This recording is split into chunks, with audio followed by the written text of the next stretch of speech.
حول ولا قوة إلا بالله العلي العظيم. أعوذ بالله من الشيطان الرجيم. بسم الله الرحمن الرحيم. الحمد لله الذي جعل الحمد مفتاحا لذكره وسببا للمزيد من فضله ودليلا على آلائه وعظمته. ثم الصلاة والسلام والتحية والإكرام على خير خلقه وفضل بريته حافظ سره ومبلغ رسالاته الذي سمي في السماء بأحمد وفي الأرض بأبي القاسم محمد.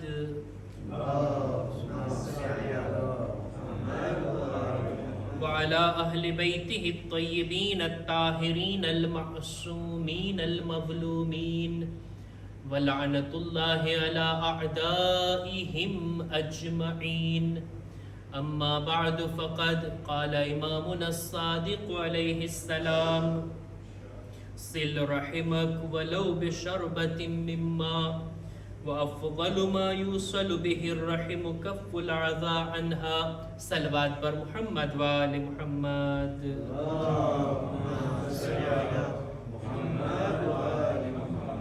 માહે શવ્વાલની 25મી શબ આપણા છઠ્ઠા ઇમામની ગમનાક શહાદતની મુનાસિબત છે. આપણે બધા ઇમામની અઝાદારી અને એમનો ગમ મનાવવા માટે ઝમાનાના ઇમામની ખિદમતમાં પુરસો પેશ કરવા માટે ફરશે અઝા પર હાજર થયા છીએ. કોઈ પણ ઇમામની વિલાદત હોય કે શહાદત હોય, કોઈ પણ ઇમામથી મનસૂબ કોઈ મુનાસિબત હોય તો એમના શિયા હોવાના લીધે, એમના મુહિબ હોવાના લીધે આપણા ઉપર અમુક જવાબદારીઓ આવે છે. વર્ષની અંદર જ્યારે પણ વિલાદત કે શહાદતની મુનાસિબત હોય તો એમ ના સમજી લેવું જોઈએ કે બસ મજલિસ કરી લીધા કે વિલાદત હોય તો મહેફિલ મનાવી લીધા, જાણે એમ કે ઇમામનો હક અદા કરી દીધા. ના, એવું નથી. આ મહેફિલ કરવી કે મજલિસ બરગુજાર કરવી આ તો ઓછામાં ઓછું છે જે ઇમામ માટે આપણે કરી શકતા હોય. કે અમુક મિનિટો માટે, એકાદ કલાક માટે આપણે ઇમામને યાદ કર્યા, ઇમામના જિક્ર માટે આપણે સમય કાઢ્યા અને ફરશે અઝા પર સાથે મળીને ઇમામની કઈ ચર્ચા કર્યા. આ ઓછામાં ઓછું છે, આ મિનિમમ છે. બાકી ઇમામના વિલાદત કે શહાદતના મોકા ઉપર આપણે જોઈએ કે અમુક બાબતોનો ખ્યાલ રાખીએ, અમુક જવાબદારીઓને આપણે અદા કરીએ. મજલિસો માતમ કરતાંય વિશેષ થોડુંક વધારે મજલિસ અને માતમ, મહેફિલ અને મજલિસ જરૂરી છે પણ કાફી નથી. હજી એના કરતા વધારે આપણે કંઈ કરવાની જરૂર છે.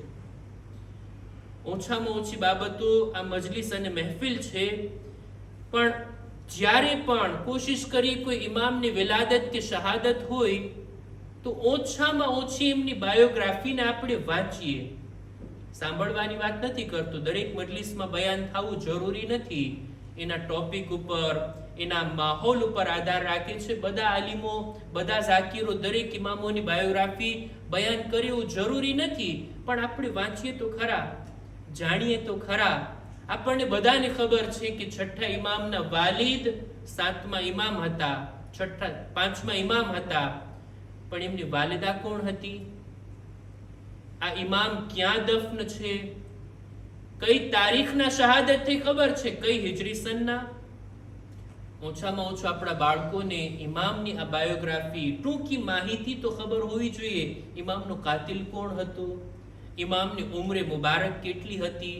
આ ઓછામાં ઓછી ઇમામની બાયોગ્રાફીને જાણવી આ એક જવાબદારી.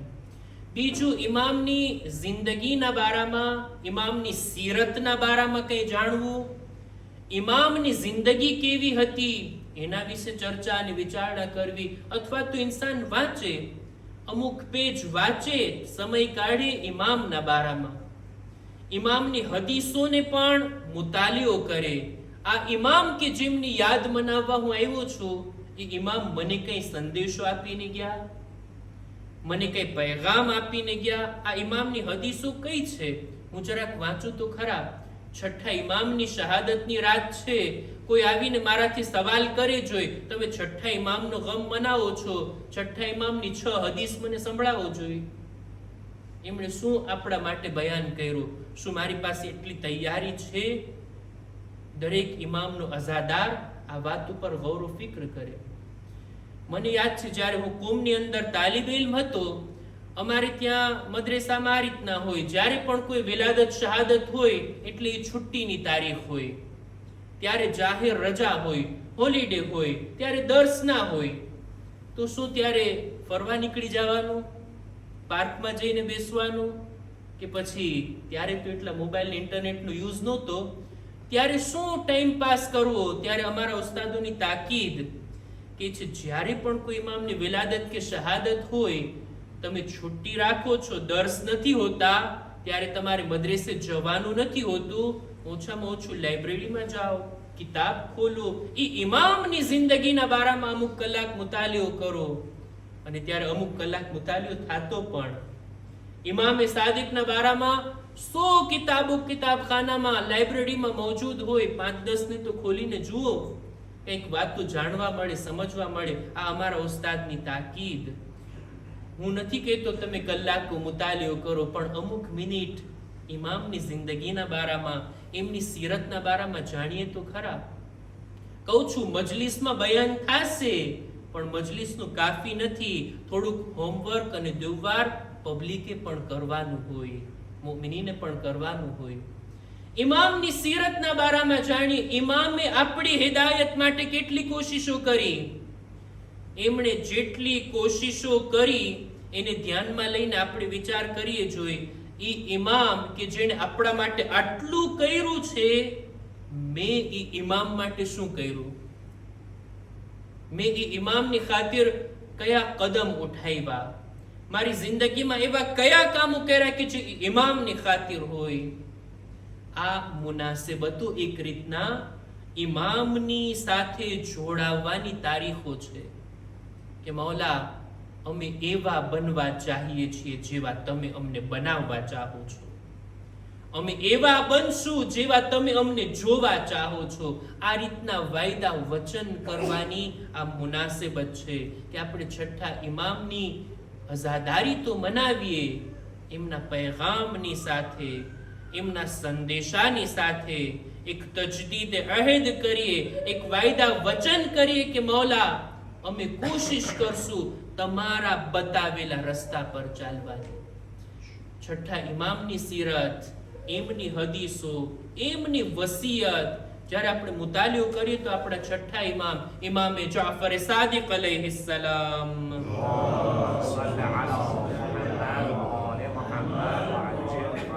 એમની જિંદગીની અંદર ઘણા બધા મહત્વના કામો આપણને દેખાય. અને બહેતરીન ફુરસત હાસિલ થઈ હતી ઇમામની ઇમામતના જમાનામાં. બની ઉમૈયા એની હુકુમત પૂરી થઈ અને હવે બની અબ્બાસની હુકુમત નવી શરૂ થઈ. એટલી સખ્તીઓ નહોતી શરૂઆતમાં ઇમામની જિંદગીમાં, ઇમામની ઇમામતના સમયગાળામાં. એટલે જ ઇમામ એટલા શાગિર્દોને તાલીમ આપી શક્યા, એટલા લોકોની હિદાયત કરી શક્યા. અને ઇમામ એવી જાતનું નામ છે, એવી શખ્સિયતનું નામ છે કે ઈ જમાનામાં ઘણા બધા ફિરકા હતા. ફક્ત ફિqહી ફિરકા નહીં કે હંબલી, હનફી, માલિકી, શાફી ના, અકાયદના લિહાઝથી, ઇલ્મે કલામના લિહાઝથી જુદી જુદી વિચારધારાવાળા લોકો હતા. મુઅતઝિલા હતા, પછી અમુક જબરી લોકો હતા, અમુક કદરી લોકો હતા, અમુક ગુલુ કરનારા લોકો હતા. અલગ અલગ જાતના લોકો, જુદા જુદા વિચારો રાખવાવાળા લોકો. અને બધાઓની સાથે ઇમામ એવી રીતના ડિબેટ કરતા, મુનાઝિરો કરતા, પોતાની વાતને બયાન કરતા અને હક અકીદા અને હક ફિqહે ઇસ્લામીને લોકોની સામે બયાન કરતા. ફિqહે ઇસ્લામી, ખરી ફિqહ, ખરા કાયદા અને કાનૂનને છઠ્ઠા ઇમામ લોકોની સામે પેશ કરતા, રજૂ કરતા, પોતાની વાતને પણ લોકોની સામે રાખતા અને પોતાની વાતને સાબિત પણ કરતા. ઘણી બધી riવાયતો નજરોથી પસાર થઈ અને ચાહું છું કે બયાન કરું, પણ વાત અધૂરી ના રહી જાય માટે ટૂંકમાં ઇમામ પોતાના શાગિર્દોની સામે, જે અલગ અલગ ફિક, અલગ અલગ મઝહબ રાખવા વાળાઓની સામે લોકોના હુઝુરમાં, જાહેરમાં ઇમામ વુઝુ કરતા. એ જ રીતના વુઝુ, જે રીતના છઠ્ઠા ઇમામે આપણને શીખાડ્યું અને આપણે વુઝુ કરીએ છીએ. મુસલમાનોમાં વુઝુના તરીકામાં જરાક ફરક છે ને, મસાહ કરવામાં, ઉપરથી નીચે ધોવામાં કે નીચેથી ઉપર હાથ ધોવામાં. છઠ્ઠા ઇમામ લોકોના હુઝુરમાં, લોકોની સામે વુઝુ કરતા, આ જ રીતના હાથ ધોતા, મોઢું ધોતા, મસાહ કરતા અને ત્યારબાદ ફરમાવતા, હા કઝા કાના વુઝુ રસૂલિલ્લાહ.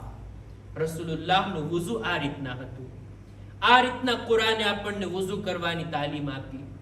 હમ્માદ બિન ઈસા રાવીનું નામ, ઇમામ એને નમાઝ પડીને બતાવે છે. એ હમ્માદ, હું નમાઝ પડું છું, તું જો.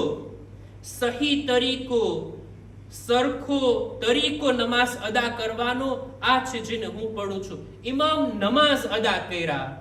અને રાવી પણ એટલો હોશિયાર હતો, એટલો ચાલાક હતો, એટલો બારીક નજરવાળો હતો કે ઇમામની પૂરેપૂરી નમાઝને નોટ કરી છે. અત્યારે ફિક્હી કિતાબમાં આ રિવાયત મોજૂદ અને આપણા ઉલમા ફતવા આપે છે આ રિવાયત પ્રમાણે કે છઠ્ઠા ઇમામ કેમ નમાઝ પડ્યા. ઇમામ જ્યારે તશહુદમાં હતા, ઇમામના હાથ ક્યાં હતા, ઇમામની નજર ક્યાં હતી, ઇમામ કેવી રીતના કરાત કર્યા, રૂકુમાં શું પડ્યા, સજદામાં શું, બધી વાતો ડિટેલની સાથે આ રાવી નોટ કરે છે. ઇમામ આ રીતના ખરી ફિક્હને, ફિક્હી કાયદા કાનૂનને લોકોની સામે રજૂ કર્યા, બયાન કર્યા. અને એટલે જ આપણને છઠ્ઠા ઇમામના જરિયાથી જે ફિક્હ, જે અહકામ અને મસાઇલની તાલીમ મળી એને કહેવાય છે ફિક્હે જાફરી. બીજા બધા મુસલમાનો આપણા અહકામ અને મસાઇલને આ નામથી ઓળખે છે કે ફિક્હે શિયાને ફિક્હે જાફરી તરીકે ઓળખવામાં આવે. ઇમામની જિંદગીની અંદર મહત્વના કામોમાંથી એક કામ આ હતું કે ઇમામોએ ઘણા બધા શાગિર્દોની તરબિયત કરી, ઘણા બધા ઇમામના સાચા ખરા મુહિબ અને શિયાઓને ઇમામે તાલીમ આપી. ઇમામની કોશિશ આ હતી કે ઇન્ટેલેક્ચ્યુઅલ શિયાને તરબિયત કરે, અકલમંદ શિયા. શિયા ઘણી જાતના હોય ને, ઇમોશનલ શિયા હોય, સાદા શિયા હોય, અમુક લોકો થોડુંક જાણવા વાળા હોય, પણ ઇમામ ચાહે છે ને અકલમંદ શિયા. પોતાની વાત લોકોની સામે સાબિત કરીને દેખાડે ને, પોતાના અકીદા લોકોની સામે એવી રીતના સાબિત કરીને બતાવે કે હું જે માનું છું દલીલના આધાર ઉપર છે. એમને અકીદા બનાવી નથી લીધા, એમને ઘડી નથી લીધા. ઇમામ આ રીતના શાગિર્દોની તરબિયત કરતા. અને હતા ઇમામની બઝમમાં એવા એવા શાગિર્દો, કોઈ પણ મઝહબનો માણસ આવે, કોઈ પણ ધર્મનો માણસ આવે, ઇમામ એને પોતાની બારગાહમાં કબૂલ કરતા, બેસાડતા, એની સાથે વાત કરવા તૈયાર હતા. અને જે પણ ટોપિક ઉપર એને મુનાઝરો કરવો હોય, એને ડિબેટ કરવી હોય, ચર્ચા વિચારણા કરવી હોય, ઇમામ અલગ અલગ શાગિર્દોનો હવાલો આપતા.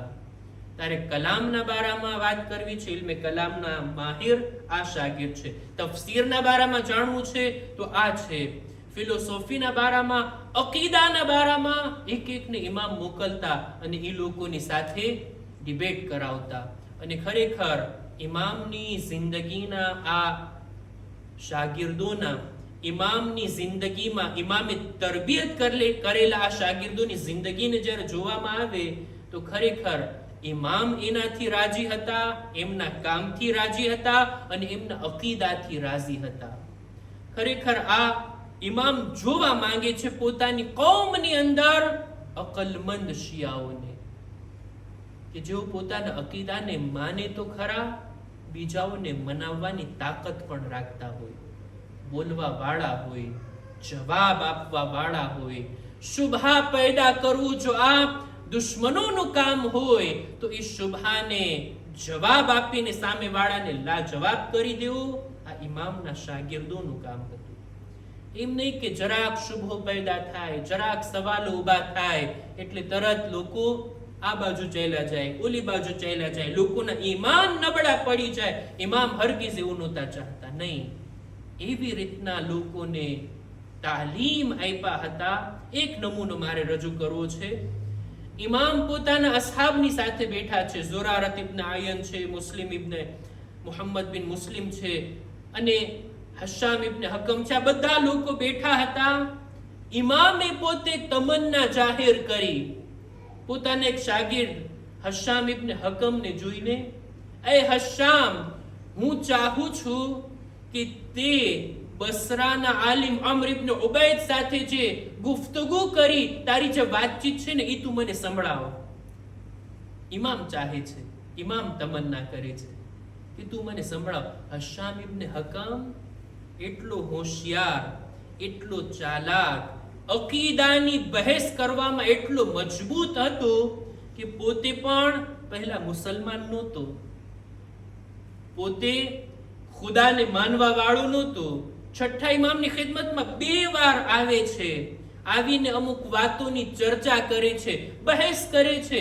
ઇમામના જવાબોથી એટલો મુતમઈન થઈ ગયો કે હવે પોતે એટલો મજબૂત ઈમાન વાળો હતો કે બીજાઓને પણ ઈમાનનો, દીનનો, અકીદાનો દર્સ સમજાવવા અને દલીલોથી સાબિત કરવા માટે પોતે એટલો લાયક હતો. હશામ ઇબ્ન હકમ, ઇમામ એનાથી કહે છે, તારી આ આલિમ સાથે, અમ્ર ઇબ્ન ઉબૈદ સાથે જે ચર્ચા થઈ, તું મને સંભળાવો. એટલે હશામ શરમાય છે, અચકાય છે. મૌલા, તમારા હુઝુરમાં હું કઈ બયાન કરું? મારી જબાન કેમ ઉપડશે? ઇમામ કહે છે, નહીં, મારો હુકમ છે, તારી ઇતાઅત કરવી જોશે. એટલે હશામ હવે ચાલુ કરે છે, કહે છે, મૌલા, મને જાણ થઈ કે બસરાની અંદર દરરોજ એક આલિમે દીન મસ્જિદમાં બેસી અને પોતાના શાગિર્દોને ઇમામતના બારામાં કંઈ સમજાવે છે, ઇમામતની ચર્ચા કરે છે. અમ્ર ઇબ્ન ઉબૈદ પોતે મુઅતઝિલી મઝહબનો હતો, પોતાના અકીદાને બયાન કરતો અને શિયાના ઇમામતના અકીદાને એ બિલકુલ બાતિલ સમજતો હતો. હશામ કહે છે કે હું એક દિવસ એવી રીતના બસરા પહોંચ્યો કે મને કોઈ ઓળખી ના શકે. સાદા કપડાની અંદર, સાદા વેશની અંદર હું પણ મસ્જિદે ગયો. એના શાગિર્દોની દરમિયાન હું પણ છેલ્લે બેસી ગયો. એની વાતોને મેં સાંભળી, એની ચર્ચાને મેં સાંભળી અને અંતમાં એ મોકો આપે છે, જે કોઈને સવાલ હોય આવે મારાથી સવાલ કરે. એટલે બધા સવાલ કરતા હતા, હું પણ આગળ ગયો. જઈને મેં વાત કરી કે હું બહાર ગામથી આવેલો એક માણસ છું, એ બસરાનો રહેવાસી નથી. મારા અમુક સવાલ છે, તમે જવાબ આપશો? એટલે કહે છે, હા, તારે જે પૂછવું હોય તે પૂછ. એટલે હશામ પૂછવાનું ચાલુ કરે છે કે તમારી પાસે આંખ છે? એટલે ઓલો જવાબમાં કહે છે, આ વળી કેવો સવાલ? દેખાતું નથી મારી પાસે આ બે આંખો છે? કહે છે, હા, મારા સવાલ જ આવા છે. તમે જો રજા આપી છે તો હું પૂછું છું, પણ મારા સવાલ આ રીતના હશે. એટલે અમ્ર ઇબ્ન ઉબૈદને પણ લાગ્યું કે હાલ, પૂછવું હોય તો પૂછ, તારા ભલે ગમે તેવા સવાલ હોય, હું એનો જવાબ આપીશ. કે છે, તમારી પાસે આંખ છે? કે છે, હા છે ને. શું કરો છો એનાથી? કે છે, હું જોઉં છું, જોવાની ચીજોને જોઉં છું, અલગ અલગ રંગને હું નિહાળું છું મારી આ આંખથી. તમારી પાસે કાન છે? હા છે ને. શું કરો છો એનાથી? એનાથી હું સાંભળું છું, અલગ અલગ અવાજો મારા કાનમાં આવે છે, હું એને સમજું છું કે આ કોની અવાજ છે. તમારી પાસે જબાન છે? હા છે ને. એનાથી શું કરો છો? એનાથી હું ચાખું છું, અલગ અલગ જાતના સ્વાદને હું માણી શકું છું, ટેસ્ટ કરી શકું છું, હું એનાથી કલામ કરી શકું છું. તમારી પાસે નાક છે? હા છે ને. એનાથી શું કામ લ્યો છો? કે છે, એનાથી હું સૂંઘવાનું કામ લઉં છું, ખુશ્બુ અને બદબૂને હું બરાબર સમજી શકું છું આ નાકના જરિયાથી. હાથ છે? હા. એનાથી શું કરો છો? એનાથી કામ કરું છું, કંઈ પકડવું હોય, ઉઠાવવું હોય, કે લઈ જવું હોય, આ બધું હાથથી થાય છે. તમારી પાસે પગ છે? હશામનો સવાલ ઓલો આલિમ જવાબમાં કહે છે, હા મારી પાસે પગ છે. તમે એનાથી શું કરો છો? કહે છે, એક જગ્યાએથી બીજી જગ્યાએ હું જાઉં છું. આ બધા અંગો તમારી પાસે છે, એનાથી તમે આ કામ લ્યો છો. ઈ બતાવો જોઈએ, તમારી પાસે દિલ છે? કે છે આ છે ને. દિલનું વળી શું કામ છે? કે છે દિલ મારા બદનમાં ઈ કામ કરે છે કે મારા બદનના અંગો જે પોતપોતાનું કામ કરે છે એમાં કઈ શક પેદા થાય, એને સમજમાં ન આવે, એટલે પરબારા દિલ તરફ રજૂ થાય અને મારા બદનના અંગોના શક અને શુભાને દૂર કરે છે. એને સરખી રીતના સમજવામાં મદદરૂપ થાય છે. દિલ એના માટે છે. જ્યારે આ રીતના વાતચીત અહીંયા સુધી પહોંચી એટલે હશામ સવાલ કરે છે કે ભાઈ બધા અંગો જો સલામત હોય, પોતપોતાનું કામ કરતા હોય, તો પછી દિલની જરૂરત શું છે? શું આ બધા અંગો દિલથી બેનિયાસ છે? એવું છે કે આ લોકોને દિલની જરૂરત ના હોય? એટલે અમર ઇબ્ન ઉબૈદનો જવાબ કે ના, એવું નથી. મારા બદનના અંગો બરાબર છે, કામ કરે છે, બધા સહીઓ સલામત છે, પણ ક્યારેક એની અંદર પણ ભૂલ થાય, કઈ એને શુભા પેદા થાય, સમજવામાં એને તકલીફ ઊભી થાય, દિલ તરફ રજૂ થાય છે. દિલ બધાની તકલીફોને, બધાની ગલતીઓને સુધારે છે. દરેક અંગ પોતાનું કામ સરખી રીતના કરી શકે, ભૂલ વગર કરી શકે, બધા કામોને કરવામાં દિલ એની રહેનુમાઈ કરી શકે. માટે દિલની તો બધાને જરૂરત છે. ત્યારે હશામનો જવાબ કે છે, ખુદાએ આ બદનની નાની એવી દુનિયાના અંગોને એક દિલ જેવા ઇમામથી બેનિયાઝ નથી બનાવ્યા. બધાને આ દિલની જરૂરત છે, પોતાની ગલતીઓ સુધારવા માટે, પોતાના કામોને સહી રીતના અંજામ આપવા માટે. તો આવડી મોટી કાયનાતને રસૂલે ખુદા બાદ ખુદાએ ઇમામ વગર થોડી રાખ્યા હશે. બની શકે છે કે ઉમ્મત એમનેમ સરગર્દાન હોય, પોતાના હાલ ઉપર રહ્યા હોય, પોતાની ગલતીઓ કરતી રહે અને કોઈ સુધારવા વાળું ના હોય, સીધો રસ્તો બતાવવા વાળું કોઈ ના હોય, કોઈ એની હિદાયત કરવા માટે ના હોય. કોઈને પણ ભૂલ હોય, ક્યાંય પણ ઇખ્તિલાફ થાય, એને હલ કરવા માટે કોઈ હોવું જોઈએ ઉમ્મતની અંદર, અને એનું જ નામ છે ઇમામ. જ્યારે આ વાત સાંભળી, આ દલીલને સાંભળે છે, ચૂપ થઈ જાય છે, સાકિત. ચહેરાને ઝુકાવીને લાંબો સમય વિચાર કર્યા બાદ નજરોને ઉઠાવીને કહે છે, શું તું હશામ ઇબ્ન હકમનો શાગિર્દ છો? કહે છે, ના, હું એનો શાગિર્દ નથી. શું તું એનો દોસ્ત છો? એની સાથે ઉઠક બેઠક રાખે છે? કહે છે, ના, હું એવો પણ નથી. તું ક્યાંનો રહેવાસી છો? તો કે હું કૂફાનો રહેવાસી છું. એટલે અમર ઇબ્ન ઉબૈદ કહે છે, હોય ના હોય તું હશામ ઇબ્ન હકમ છો. મને શક નથી કે તું હશામ ઇબ્ન હકમ ના હોય. ત્યારબાદ કહે છે, હા, હું જ છું હશામ ઇબ્ન હકમ. હું છું છઠ્ઠા ઇમામ, ઇમામે જાફર સાદિક અલૈહિસ્સલામનો શાગિર્દ.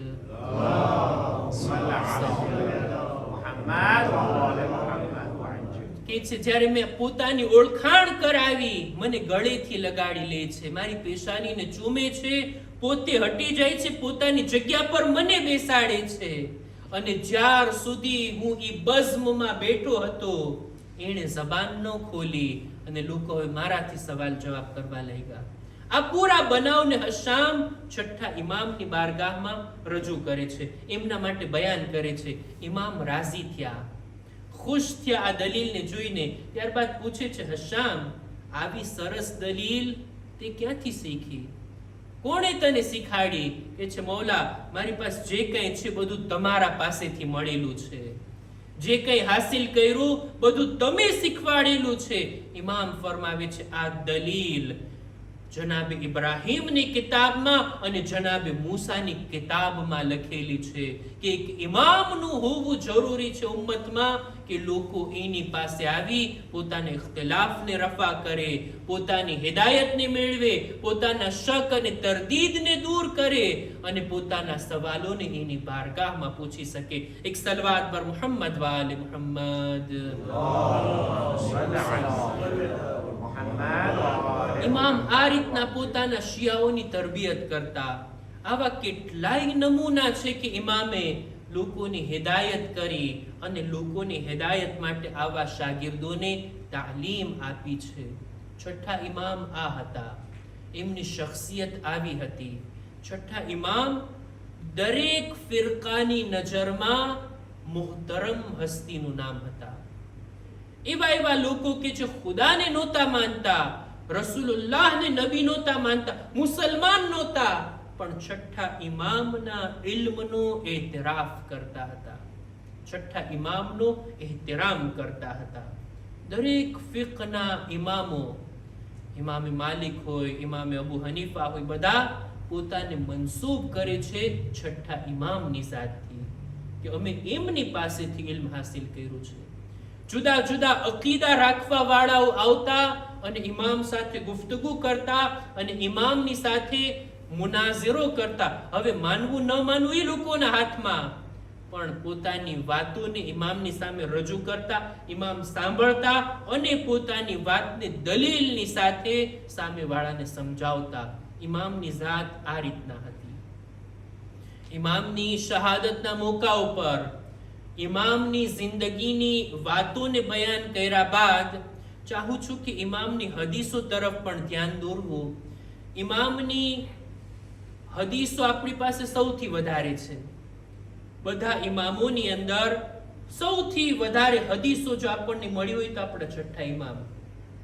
એમની હદીસોને જો આપણી હદીસોની કિતાબોમાંથી કાઢી નાખવામાં આવે તો હવે આપણી પાસે વધારે કંઈ રહેતું નથી.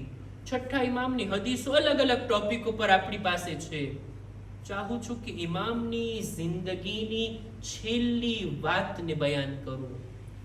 પોતાની વસિયતની અંદર ઇમામ બે બાબતો ઉપર ખૂબ તાકીદ કર્યા, ખૂબ એના ઉપર ભાર મૂક્યા છે. રાવી બયાન કરે છે કે ઇમામનો જ્યારે આખરી સમય હતો ને ત્યારે ઇમામ સૌથી વધારે પોતાના સગા વાલાઓની ભલામણ કરતા હતા. સિલે રહેમની તાકીદ કર્યા છે. આને આટલું આપવામાં આવે, આને આટલો હક આપવામાં આવે, આને આટલી મદદ કરવામાં આવે. એક એકનું નામ લઈને ઇમામ પોતાના સગા વાલાઓની તાકીદ અને ભલામણ કર્યા છે. સિલે રહેમ ઉપર તાકીદ. એટલી હદીસો આપણને મળે છે છઠ્ઠા ઇમામની સિલે રહેમના બારામાં. પોતાના સગા વાલાઓની સાથે સંબંધને જાળવી રાખો, ટકાવી રાખો, મજબૂત બનાવો. એવું ના બને કે સગા વાલાઓ જેની સાથે આપણો ખૂનનો રિશ્તો છે એની સાથે સંબંધને તોડી નાખવામાં આવે, હરગીઝ નહીં. ઇમામ પોતાની એક હદીસમાં ફરમાવે છે કે સિલે રહેમ કરો, ભલે એક ગ્લાસ પાણી પીરાવવાના જરિયાથી, એક ઘૂંટ પાણી આપવાના જરિયાથી પણ આ સંબંધને ટકાવી રાખવા. પાણીનો વ્યવહાર પણ હોવો જોઈએ.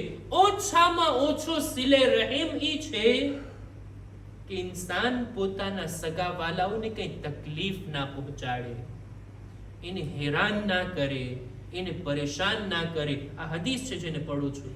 મૌલા ફરમાવે છે ઓછામાં ઓછો સિલે રહેમ આ છે કે તકલીફ તો ના પહોંચાડીએ. અને બીજી ભલામણ પોતાની વસિયતની અંદર હતી અને એ છે નમાઝના બારામાં. એ પણ નમાઝ પડવાના બારામાં નહીં, બલકે નમાઝને હલકી ના ગણવામાં આવે એ તાકીદ ઇમામે ફરમાવી.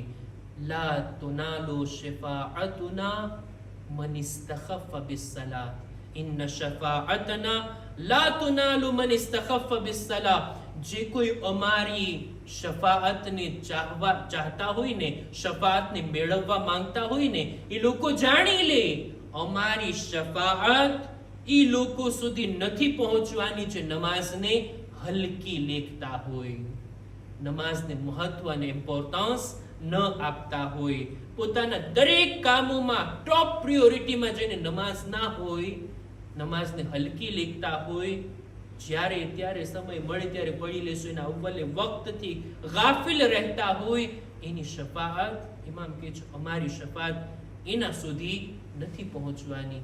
ઇમામની જિંદગી દીનના પ્રચારની અંદર, શાગિર્દોની તરબિયતની અંદર પસાર થઈ.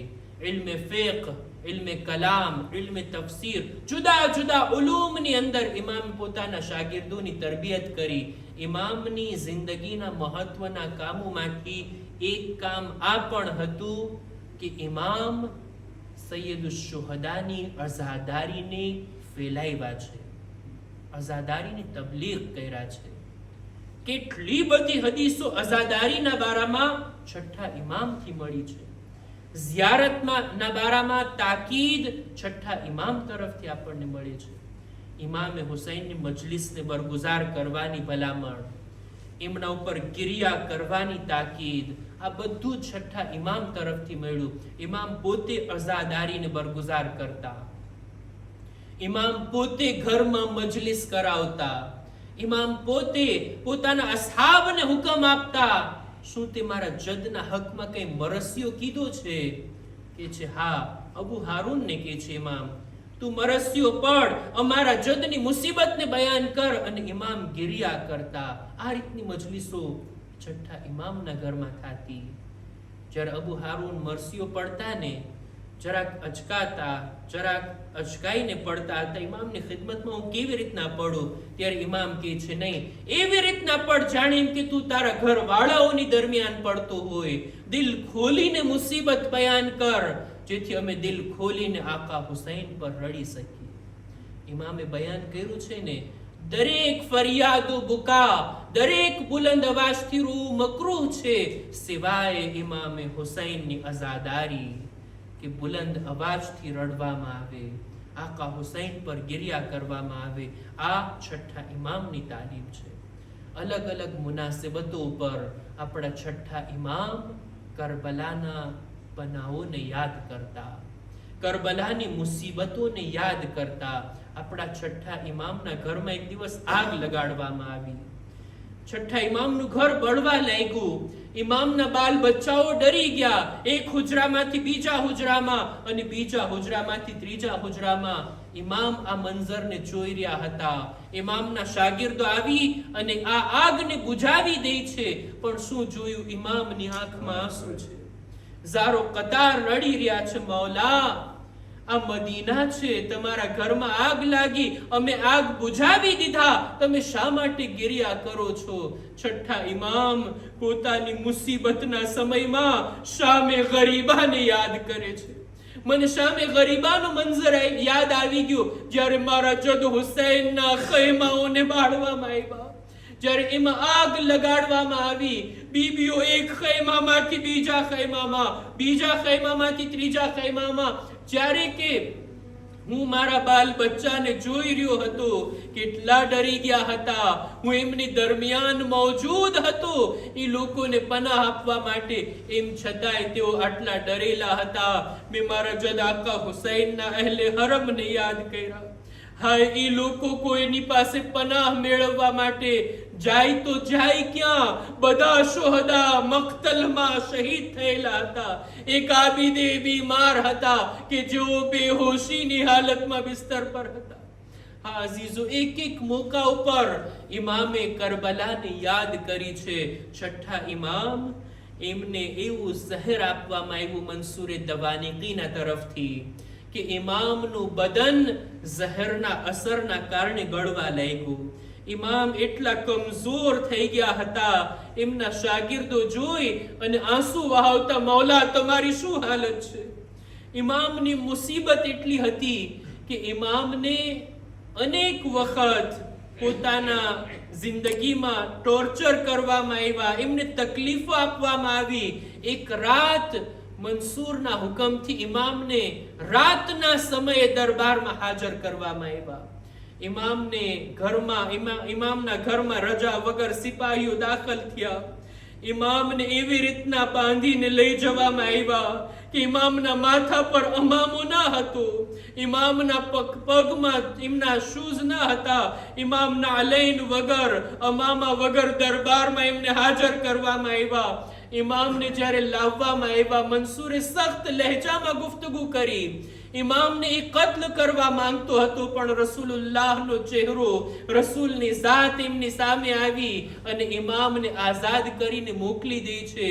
ઇમામ પર સખ્ત મુસીબત હતી કે ઇમામને આ રીતના બાંધી, આ રીતના ખેંચી અમામા વગર દરબારમાં લઈ જવામાં આવે. હું અર્ઝ કરીશ, મૌલા, આ મુસીબત તમારા માટે ઘણી મોટી, અમે એના ઉપર ગિરિયા કરીએ છીએ. અમને એક ઇમામ હજી નજરે પડે છે જેમને પણ દરબારમાં લઈ જવામાં આવ્યા, કૈદી અને અસીર બનાવીને લઈ જવામાં આવ્યા. મુસીબત બાલાએ મુસીબત ઈ હતી, એ છઠ્ઠા ઇમામ, તમને એકલા દરબારમાં હાજર કરવામાં આવ્યા. હાય સૈયદે સજ્જાદ, જ્યારે દરબારમાં લાવવામાં આવ્યા, સૈદાણીઓ એમની સાથે હતી, નબીઝાદીઓ એમની સાથે હતી. હાલત એ હતી કે તેઓના હાથ બંધાયેલા હતા, તેમના માથા ખુલ્લા હતા, બે મકનો રેદા, ના મહેરમો ના મજમા. અલદ કૌમ ઝાલિમીન وسيعلم الذين ظلموا أي منقلب ينقلبون إنا لله وإنا إليه راجعون. ماتم حسين، يا حسين.